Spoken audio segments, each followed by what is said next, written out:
Mike Zullo, who is the lead investigator for the Sheriff Joe Arpaio, Maricopa County Sheriff's Office cold case posse Obama fraud case.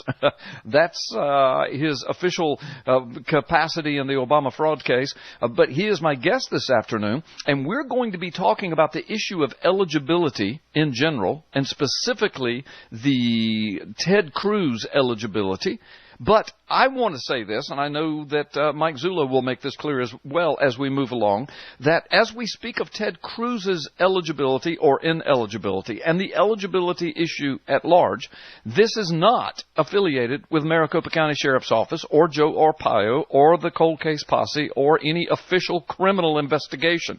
This is just a couple of guys, radio host and Mike Zullo, who happens to be really one of the premier experts on the issue of eligibility in the nation. He had to make himself such, as he and Sheriff Arpaio and the folk working on this have been involved in the Obama eligibility case. And so I've been in his office. He has reams and reams and notebooks full of information about, constitutional definitions of natural-born citizen and Supreme Court cases and law statutes that go all the way back to the 1700s. And I mean, so Mike Zullo knows what he's talking about this, and he has some observations about what's going on, the Trump allegations that Cruz is not eligible, and now many people are making that allegation. Cruz is kind of sidestepping and dancing around it and talking through it and over it and under it, but won't produce documents. Gosh, there's a deja vu for you. And really won't address the questions of eligibility up front, which is very disconcerting to many of us, and particularly those of us of faith, because Cruz, of course, represents himself to be a man of faith and belief and a Christian man. So anyway, Mike Zullo, are you on the line with us? I am, Carl. Good afternoon. Hey, good afternoon. It's good to have you with us. So let me just, I think I've said all the intro stuff, but let me just ask you to weigh in on this Cruz eligibility debacle. I mean, it appears from all the information we have thus far that he just is not, by any legal definition that you want to twist it, he's not a natural-born citizen. Am I right? What have you uncovered on this? Well, I think you're completely right. I think you're 100% right. This whole idea of citizen, U.S. citizen versus natural-born citizen, in the media, they're often synonymous with one another, but quite honestly, they're not. No, they're not. And the issue of natural-born citizen as far as running for president of the United States of America, which is the only qualifier for the office that makes the distinction as to citizenship. Any other office can be held by any other citizen of the United States except natural-born. And ironically, this becomes an issue only when someone who has U.S. citizenship is now born abroad. So you have to look at this and realize that this word natural was placed in there for a reason. Right. And natural is the chain of events. And that's being debated ad nauseum. But going to Ted Cruz, I personally believe that by my observations, and Sharon Rondu of the Post and Email has done an article, and in the article I put forth the evidence, and the public can see it with their own eyes. They can watch video clips, and I have explained what I'm witnessing. But as far as I'm concerned, Ted Cruz may very well be deliberately misleading the American public on this very issue by omitting specific points relating to natural-born citizen and his own citizenship and eligibility status. Yeah. I don't believe he's being truthful. And I'm going that far, a little more to actually be calling the man a liar, but I'm going to hold that one back. Yeah. But I don't think he's being 100% straight up with the American people. Well, and it was only 18 months ago that he held dual citizenship. And so, I mean, that's an issue to think about. And the fact that you and I both know that there's been 12 Freedom of Information Act, at least 12, requests. And hold on just a minute, we've got some computer problems. I'm trying to do three things at once. But anyway, we've had several Freedom of Information Act requests for documents proving that his mother, who was an American citizen at the time of his birth in Canada, proving that she filed the proper paperwork to at least make him an American citizen, and the Cruz campaign has refused to produce that paperwork so far. And Mike, doesn't this smack of deja vu, considering what you've already been through and what you and I've been through for years on the Obama fraud case? It most certainly does in a number of respects. Number one, we have an individual whose father was not a United States citizen. In the case of Obama, it's still speculative as to where he was born. No one has made that determination. There is, at least on Obama's side of this equation, at least there was an attempt to produce, quote, a document substantiating American soil birth. But on the Cruz side, what you have is an individual who's now putting a foreign birth certificate, proof that he was born on foreign soil, putting that in your grill and telling you, I'm good to go because of my mommy. Right. That doesn't really run as far as the evidence that I can see. No, it doesn't. And we can talk about statutes and laws and Supreme Court rulings and all of that in a few moments, because I know a lot of people are confused about that. A lot of people go all the way back to the 1790 statute, which I think you have said, and you correct me if I say anything wrong, Mike, but I think you've said that this was the really only statutory definition of natural-born citizen. But that was repealed, and a lot of people go back to that. But the bottom line is, Mike, and when I present it like this, it usually shuts down everybody's arguments and gyrations on this. I will say something like, look, in what legal definition can you maneuver around to make a man who was born in Canada with no official business there? In other words, his parents weren't in the military, they weren't on a military base, they weren't assigned to be there with some major U.S. corporation or anything like that. Just a man born in Canada to a mother who was an American citizen, but to a father who was a Cuban citizen who had fought for Fidel Castro, who won't produce any documents that he was ever registered properly at the American embassy at the time of his birth, who comes to the United States as a young man, who has dual citizenship until just before he runs for president. Under what definition, in what universe does that even come close to being the definition of a natural-born citizen? Well, Carl, it clearly doesn't. And to take it another step further, you have to understand the mindset of Ted Cruz's father, Raphael, at the time. He was in the process of becoming a Canadian citizen.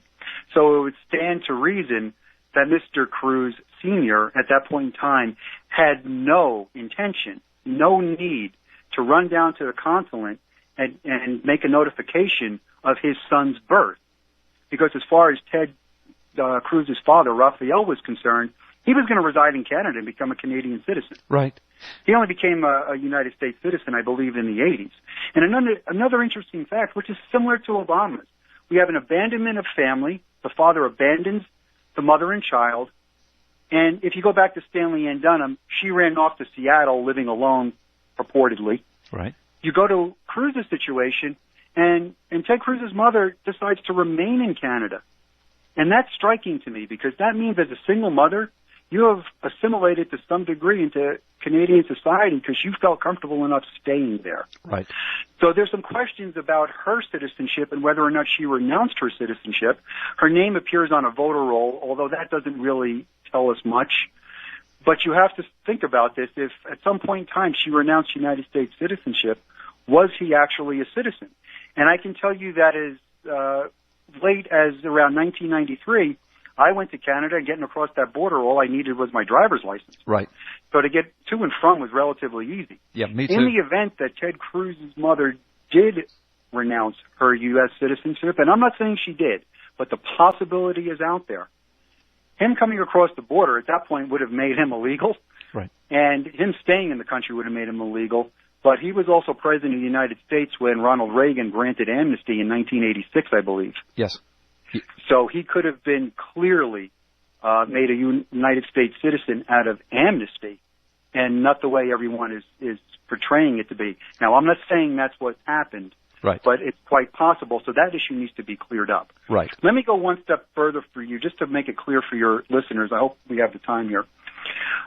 The Naturalization Act of 1795 was the act that was used when the 1790 Act was repealed. Right. And the 1790 Act, basically, for all intents and purposes, is the only statutory regulation that ever addressed natural-born citizens. And I'm going to quote it for you. It says, "And the children of citizens of the United States that may be born beyond sea or out of the limits of the United States, comma, shall be considered as natural-born citizen. Mm-hmm. Now, I'm not going to get into the minutiae of it, but that word as, has some potential difficulties. But Mr. Cruz and Mr. Cruz Sr.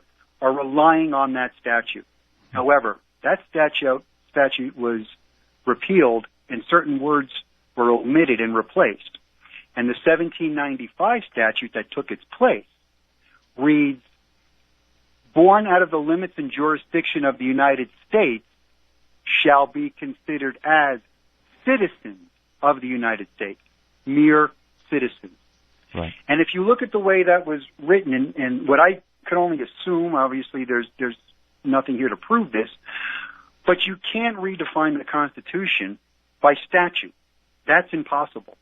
Right. The Constitution cannot be redefined by statutory means. Right.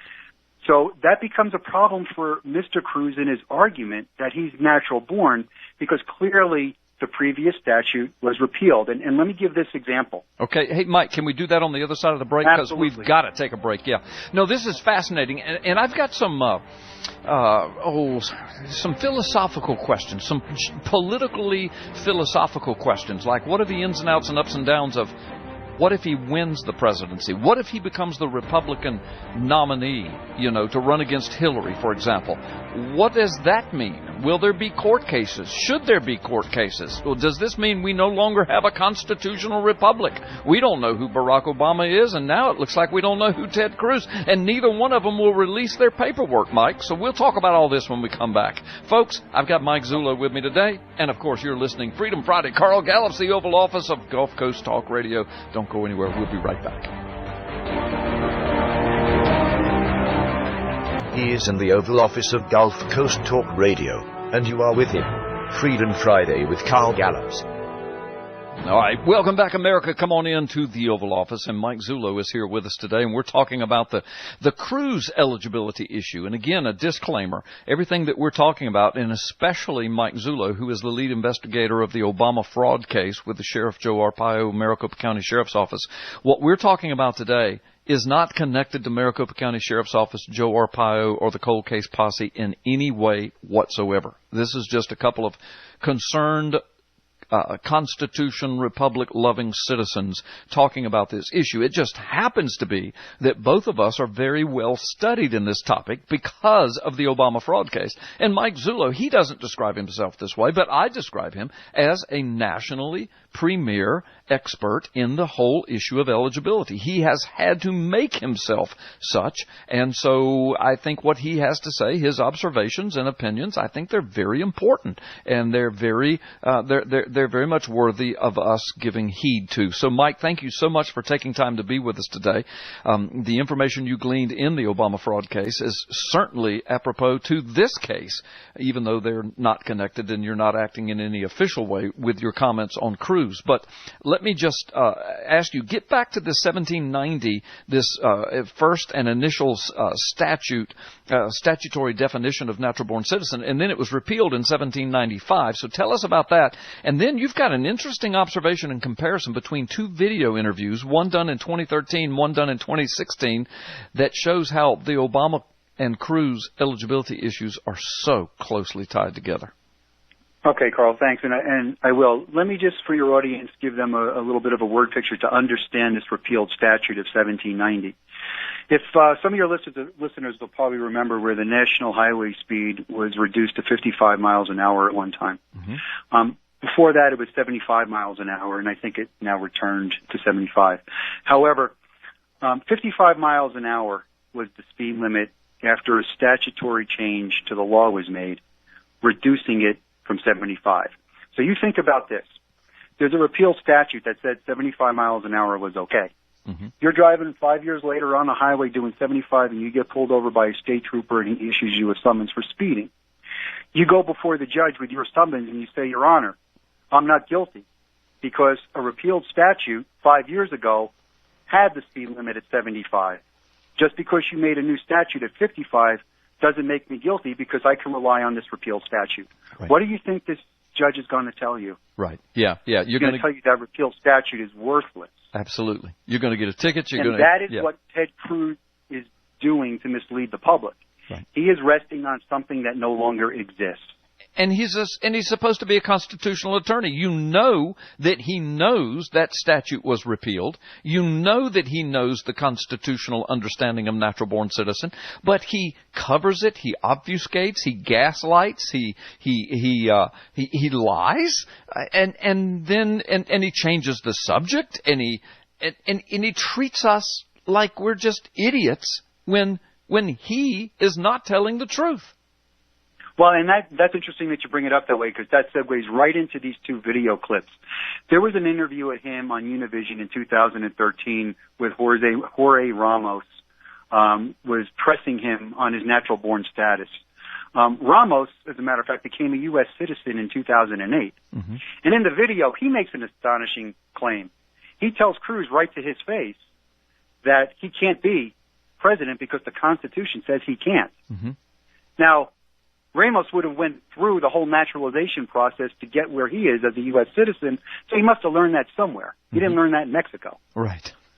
So going forward, you have Cruz is being pressed on this, and earlier he made a statement that really caught me. Basically, he's trying to defend himself against some accusations from fellow Democrats that basically the thing that he is doing is because he wants to run for president. Mm-hmm. And he says this, and this becomes condemning for him 3 years later. He says there is a classic political strategy that if you can't defend the substance, you try to change the topic. Mm-hmm. That's what he was calling out Democrats for doing. Now, fast forward 2016 in January, he's being interviewed by CNN Dana Bash. She is asking him directly about his constitutional issue, and she is telling him this has never been questioned or challenged, and you know it should be. And his answer to her, the legal issue is straightforward. The son of a U.S. citizen born abroad is a natural-born citizen. Contrast to 2013, where he only declared himself to be a citizen of the United States under that circumstance. So now he's given himself a field promotion to natural-born citizen. Right. She pushes him even harder. And basically what he does is he now invokes that political strategy. He tells her that the Constitution and the laws of the United States are straightforward. That's a lie. The very first Congress to find a child of U.S. citizen born abroad as a natural-born citizen. And by the way, many members of the first Congress were framers at the Constitutional Convention. And at the end of the day, this is a non-issue. Well, that isn't true. But then he goes on, and he does the classic, I'm not going to engage in this. The reason is simple. There are far too many serious issues facing the country. Yeah. Last night, Korea claims to have tested, and he goes on. Yeah. What does he do? He can't defend this, sidesteps it so totally. He's going to redirect. Yeah, sidesteps it and redirects totally. Mike, I hear the music. Every time you're on here, the time flies. We've got to cover more of this. There's so much more to say about it. We're going to keep our eyes on it, and I know that this goes directly to the man that's in the White House right now. 2 peas in a pod. Deja vu all over again. Could you believe it, Mike? No, I really can't. I don't want to live through it again. I hear you. Thank you, Mike. We'll see you next time. Folks, you're listening to Freedom Friday. Carl Gallups will be back in just a moment. Don't go anywhere.